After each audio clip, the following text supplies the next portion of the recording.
পঞ্চম শ্রেণীর শিক্ষার্থীরা, তোমাদের গণিত ও গুণনীয়কের অধ্যায়ের আমরা এখানে যোগ্যতা ভিত্তিক কাঠামোগত প্রশ্ন লিখছি, একটু শোনো। 3টি কোম্পানির বাস স্টেশন থেকে 12, 15, 18 মিনিট পর পর ছাড়ে। কথাটা খেয়াল করো, আমরা যখন আমাদের স্টেশনে যাই, বাস স্টেশনে অনেক কোম্পানিরই বাস আছে। সব বাস কিন্তু একসাথে ছাড়ে না। দেখো যে একটা হয়তো 5 মিনিট, আবার একটা 10 মিনিট পরে, আর একটা 15 মিনিট পরে, এইভাবে ছাড়ে না, ছাড়ে। এখানে 3টে কোম্পানির বাস স্টেশন থেকে 12 মিনিট, 15 মিনিট, 18 মিনিট পর পর ছাড়ে। আচ্ছা, আমাদের প্রথম যে কাজটা, ন্যূনতম কত মিনিট পর বাসগুলো আবার একসাথে ছাড়বে। কথাগুলো শোনো, একবার তো ছেড়েই দিছি, কেউ 15 মিনিট পরে গেছে, কেউ তোমার 12 মিনিট পরে, কেউ 18 মিনিট পরে। এখন আমাদেরকে বলছে ন্যূনতম। ন্যূনতম মানে কি? আমরা বলি না যে কমপক্ষে, হ্যাঁ, একেবারে। ন্যূনতম মানে কি? ছোট, কমপক্ষে, একদম কাছাকাছি। তাহলে ন্যূনতম কত মিনিট পর বাসগুলো আবার একসাথে ছাড়বে। তাহলে আমরা কোন উপায়টা সমাধানটা করবো? লসাগু নাকি? আচ্ছা, থ্যাংক ইউ। এখন লসাগুটা কেন হবে সেটা আমরা একটু বলি।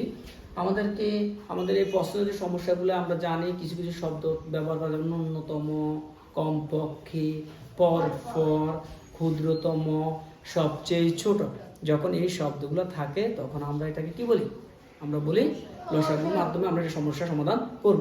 তাহলে আমরা প্রথমেই লিখতে পারি 12, 15, 18 এর লসাগুই হবে বাস 3টি ছাড়ার একত্রিত সম। আমরা এটা লিখতে পারি নাকি? তাহলে আমরা প্রত্যেক অসম নাম্বার যে সমস্যাটা আমরা লিখব 12, 15 ও 18 এর লসাগু হবে বাসগুলো, এটা আমরা আমাদের মতো করে লিখবো। কেমন? বাসগুলো পুনরায় কি লিখবো? একসাথে ছাড়ার সম। আমরা এই লাইনটি এখান থেকে লিখলাম। আচ্ছা, লিখি এবার আমরা আমাদের কাজগুলো করে ফেলি। 12, 15, 18। ওকে, আমরা ইউক্লিডীয় পদ্ধতি করা যায়, গণিতীয় পদ্ধতিও করা যায়। একটু দেখো, এখন আমরা এমন একটা সংখ্যা বের করো যে সংখ্যা দিয়ে 3টাকে যাবে। 3টাকে যেতে হবে এমন না, 2টাকে গেলেও চলবে। তবে আমরা প্রথমে দেখবো 3টাকে যায় কিনা। 3 দিয়ে দিতাম না? আচ্ছা, 3 দিয়ে 3টাকে যায়। হ্যাঁ, 3 4 12, 3 5 15, 3 4 18। ঠিক আছে, এবার আমরা কত দিয়ে দিব? দেখো এবার আমরা কত দিব? কেমন করে 3 দিয়ে দেওয়া যায়? 3 দিয়ে দিলে শুধু একটা যায়। আমি যদি 2 দিয়ে দিই, 2টাকে যায়।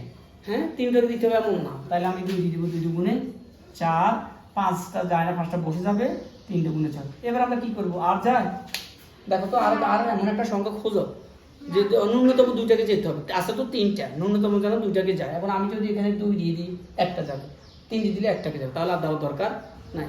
এখন এই সবগুলো, এগুলি এবং এগুলির গুণফলটাই হবে কি? লসাগু। লসাগুর ক্ষেত্রে কি করে? ভাজকগুলোও আসে, নিচে যেগুলি থেকে যায় ওগুলিও আসে। তাহলে আমরা নির্ণয় লসাগু লিখে ফেলি। নির্ণয়,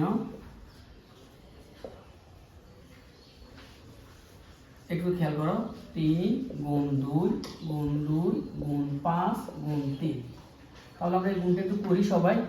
দেখো, 3 দুগুণে 6, 6 দুগুণে 12, 12 দিয়ে তুমি 5 কে গুণ করো, 5 12 60, 60 দিয়ে তুমি 3 কে গুণ করো, 3 6 18, সাথে একটা শূন্য, 180। এই তো তোমরা ভালো পারছো, 180।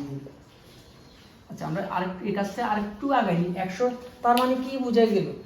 180 মিনিট পর বাসগুলো একসাথে আবার ছাড়বে। এখন 180 মিনিট বলবো নাকি আরেকটু সহজ করে ঘন্টা? 180 মিনিট আমরা ঘন্টায় নিয়ে যাই, তাহলে তখন আরো সহজ করে বলতে পারি। 180 মিনিট মানে কয় ঘন্টা? 3 ঘন্টা। আমরা কি এটা ডাইরেক্ট লিখে দিব না ভেঙে লিখবো? 60 মিনিট সমান 1 ঘন্টা, 180 মিনিট একটু ভেঙে লিখে দিই। যেমন আমরা এটাকে এইভাবে লিখতে পারি, বা 3 ঘন্টা, 3 ঘন্টা। ঠিক আছে, 3 ঘন্টা লিখতে পারি। আর যদি বলো আমরা এইভাবে লিখতে পারি, যেমন 60 মিনিট সমান কত বলো? 1 ঘন্টা। এখন 60 মিনিট আমরা জানি, 60 মিনিট যদি 1 ঘন্টা হয়, তাহলে 180 মিনিটকে আমরা 60 দিয়ে ভাগ করব। এই যে ভাগ 60 দাও, ভাগ দাও তুমি। এই শূন্য শেষ, 6 আর 18, তাহলে 3 6 18। ওই যে আমি যে লিখলাম যে 180 মিনিটকে আমরা 3 ঘন্টা বা 3 ঘন্টা। আবার দেখো ভাগটা কিভাবে করছি। এই শূন্যে ভাগের সময় একটা শূন্য কি হয়ে যায়? বাদ হয়ে যায়। তাহলে আমার থাকলো 6 আর 18, 3 6 18, 3 6 18।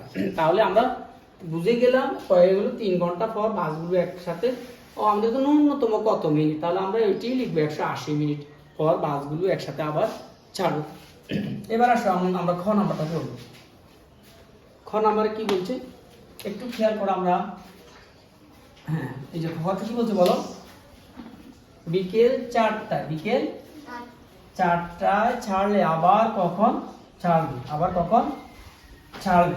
আচ্ছা, আমরা কতে কাজটা একটু আগে নিছি, বিকেল যদি 4টায় একবার ছাড়ে তাহলে আবার আমরা তো জানি যে কতে পেলাম আমরা 180 মিনিট, সেই 180 মিনিটকে আমরা কি লিখছি 3 ঘন্টা লিখছি বা 3 ঘন্টা, তাহলে 3 ঘন্টা পরে আবার ছাড়বে। একবার যদি বিকেলে ছাড়ে আবার ছাড়বে, বিকেল 4টায় যদি একবার ছাড়ে তাহলে এটার সাথে আমরা আরো 3 যোগ করবো, 5, 6, 7, সন্ধ্যা 7টায় আবার ছাড়বে, এটাই তো।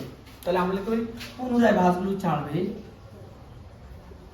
পুনরায় বাসগুলো একসাথে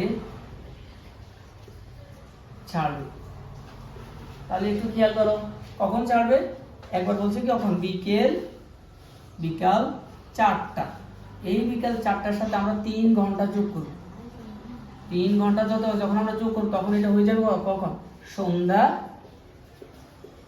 5 আর 7টা, সন্ধ্যা 7টা। এই যে আমাদের উত্তর হয়ে গেল। তাহলে আমরা লিখতে পারি উত্তর খতে লিখতে পারি কি লিখতে পারি, সন্ধ্যা 7টা, সন্ধ্যা 7টায় ছাড়বে বাসগুলো, পুনরায় সন্ধ্যা 7টায় আবার একসাথে ছাড়বে। ঠিক আছে, তুলে নাও সবাই, তুলে নাও।